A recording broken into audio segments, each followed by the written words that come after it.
Hello guys, thank you for tuning into my channel.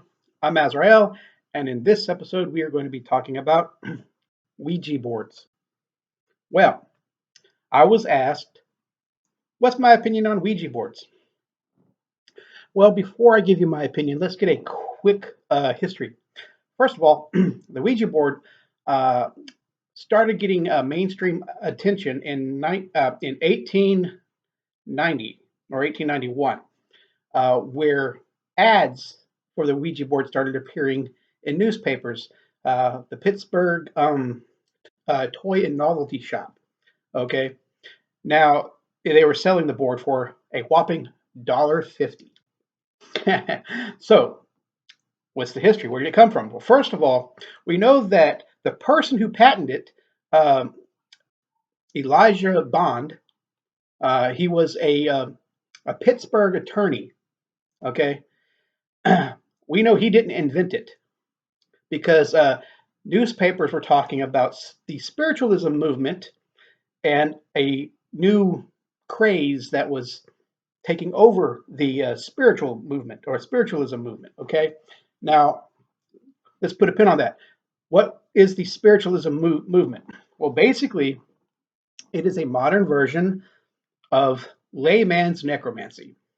Okay, most of the people who practice Ouija or did the Ouija board in the spiritualist movement were Christians. They were not witches. They did not cast spells. Well, most of them didn't. But it was a way to quicken the process.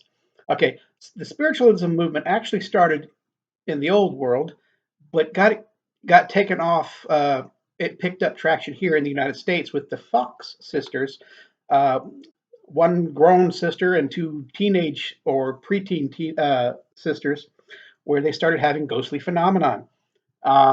Eventually, um, people are starting to pay so much attention to them. They were guests at seances and so forth. Later, it did come out that eventually one of the sisters were double jointed, and she was the one doing the rapping.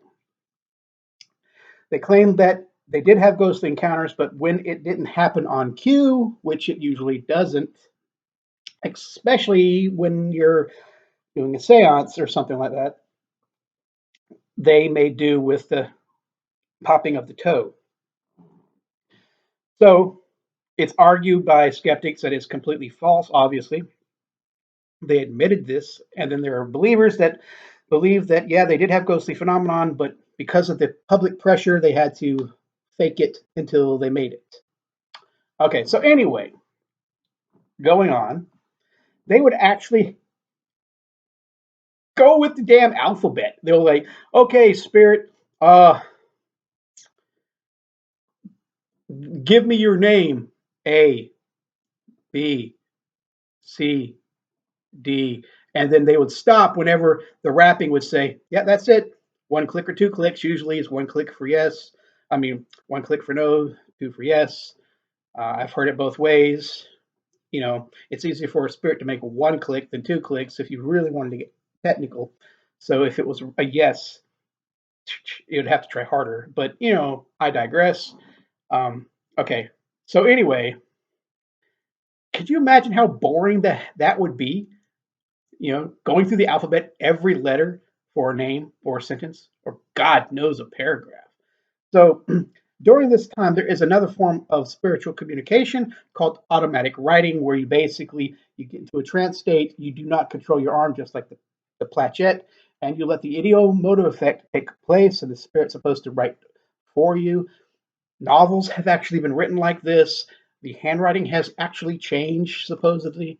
Um, so somebody, unknown person, got the intelligence to say, "Hey, well, let's use that same principle only with a planchette, which is the little marker on a board with numbers." Okay, so this started appearing in bars and uh, spiritualist camps because back then there were actually communities that were dedicated to spiritualism. Wouldn't that be nice? Wouldn't be nice if we had communities dedicated just for pagans, where you knew your neighbor was a witch, and it just built up, and you had a big old. Anyway, moving on.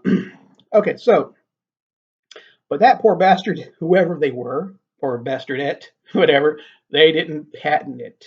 That goes to the guy that people think invented it, but only patented it. And then you have more people who don't know the history, and they think that uh, the Kennard guy, or the founder of the Kennard toy company, invented it, but he didn't.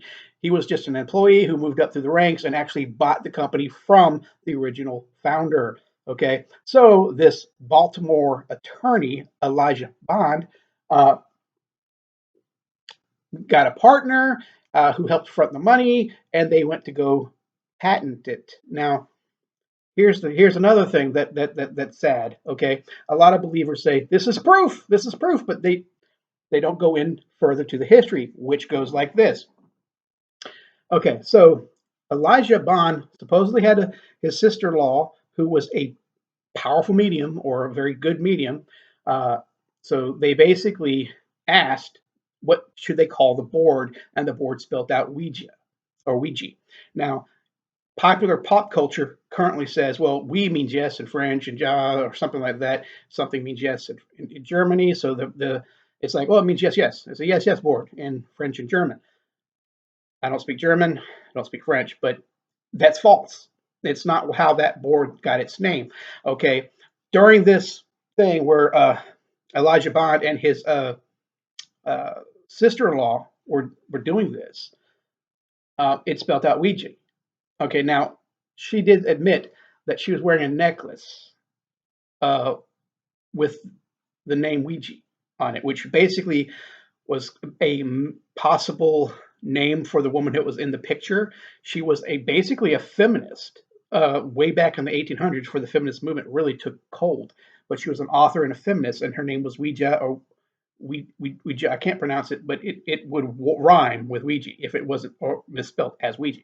So it's commonly thought that that's where the name actually came from. It was her in the picture, and maybe um, the influence or subconscious named it that. Who knows? But that's how it got its name, was because of the locket that his sister-in-law was wearing. The name of the sister-in-law is escaping me for a moment. Hold on. I'm sorry, I can't think of the name. But anyway, I'll know it when I'm done with this video. I should probably have some bullet points, right? Anyway, moving on. He got the patent for it, which means he got the money for the idea. He went to the patent office, and again, here's where the believers come in and say, see, this is proof. The patent officer did not want to give a patent for something that seems so cheesy, it probably didn't work. He says, prove to me that it works, and I'll give you the patent. And here's the test. You got to guess my name. Of course, they weren't wearing those little name tags back then, right? Which is common nowadays. Well, the Ouija board spelled out his name. They're like, hey, this is proof, right? This is all the proof you need that this board works.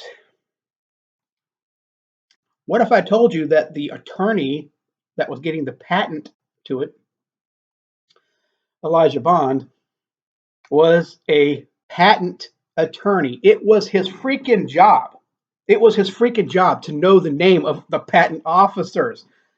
So obviously he probably knew his name. I'm not downing the Ouija board. I'm just saying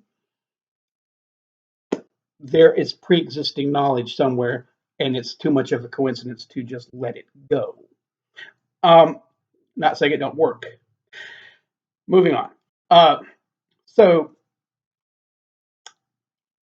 that's the history of the Ouija board, basically. Now, further on, of course, there's more history. Kennard, the guy that bought the company, who was started out as an employee, bought the company, started opening up factories that just made Ouija boards. They were so damn popular. Even popular artists would include it. It wasn't considered demonic at this time, but later this guy fell from the top of one of his factories and died. Some people believe it was suicide by demonic possession, or something like the Ouija board told him to, or something, because shortly after that, you started having people saying, I joined the military because the Ouija board told me to. This one woman killed her, well, I don't know if she, I'm sorry, don't know if she killed her mother. I'm sorry. Her mother died, but she didn't notify the authorities or bury her mother. She let her mother rot for like a week. Okay. And she said the Ouija board told her to. Two women killed another friend of theirs because the Ouija board told them to. So you start getting these the Ouija board did it, the Ouija board did it, the spirits, the devil did it. And then in the late 70s, as this started progressing through the 1930s and 1940s, Exorcist came out, and that was the nail in the coffin, which made the Ouija board an evil thing. First of all, let me just tell you, as a person that has had several encounters with spirits, both human and demonic, if you call out to the darkness, if you sit in bed at night and you call out to anything in the hall, one day something is going to answer. That's just how that works. So, does the Ouija board work? Yes. Do you need the Ouija board to do anything? Do you need anything? No. Eventually, if you call out to the void will answer. That's kind of scary, I know, but there you go. Okay. The Ouija board. First of all, the way the letters are set, I find it very clumsy. If you are a bad speller, it's no surprise your spirits are a bad speller. If you're a good speller but don't know the layout of the Ouija board, your spirits are going to be a bad speller, right? Um, that could be used for, hey, proof that it's all up here. Now, it doesn't matter, in my opinion, if you're talking to a real spirit or not, or your subconscious, or if you're working with a group of people, you're talking to the collective subconscious. There's things that could be gleaned, truths that can be gleaned from this. Um, Moving on, I am willing to bet that every person who's used a Ouija board has never talked to us. Not every, let me say this again. A very small percentage of people who have used a Ouija board has actually talked to a real spirit. I do believe they come through. I do believe most people are talking to the subconscious mind or somebody else's moving it around. Um, that's why I go for like methods like this, where I see it in the mirror and then eventually project it out of the mirror into a physical form. It's kind of hard to tell myself that this is just my imagination when I can feel, see, and touch the or smell even the entity. All right. So, but anyways, we're talking about non-magicians playing around with the supernatural. So I believe most of the time, yes, it is your subconscious mind. But I do believe, yes, spirits do come through and operate it. You should add protection whenever you use this. You should add protection every time you try to call out down the hallway without a Ouija board. Okay, if you are trying to contact the supernatural in any way, always add protection. And then after a contact may or may have not been made, you should banish it just in case, give it permission, and order it to leave, and then to cleanse the area. Most people, they just jump on the board. Look, I just talked to Aunt May, and then stop. And then there's that residue. There's that portal that's still open. Okay, people are basically playing with a supernatural gun without gun training or supernatural training. I think, again, the Ouija board is very clumsy. I like it as a pop cultural icon and reference, but I prefer like things that could be called the oracle boards, where it's the letters are placed in a circle. It's just, and the numbers are just one big circle, and it just feels more natural because this is the natural route of a pendulum. I mean, of the planchette anyway. It goes around in circles, and if it's all right, the letters are in circles. It just seems to go, and the numbers seems just to go. It seems to just follow the energy, dude.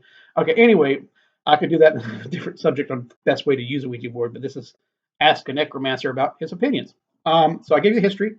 Uh, the Ouija board that we do know for a fact, like I said, was not invented by Elijah Bond, who got the patent, and was not invented by Mr. Kennard, who owned the Kennard toy company, who bought it from them. This is something that was happening before it. He just, hey, I could patent this and make money off it. But even before the Ouija board, there was two main ways that this was done in the past. First of all, well, pendulums. Yes, you have a pendulum that swings back and forth, and you have the letters. All right. Of course, people who practice magic or divination know this, and they were doing that from the beginning.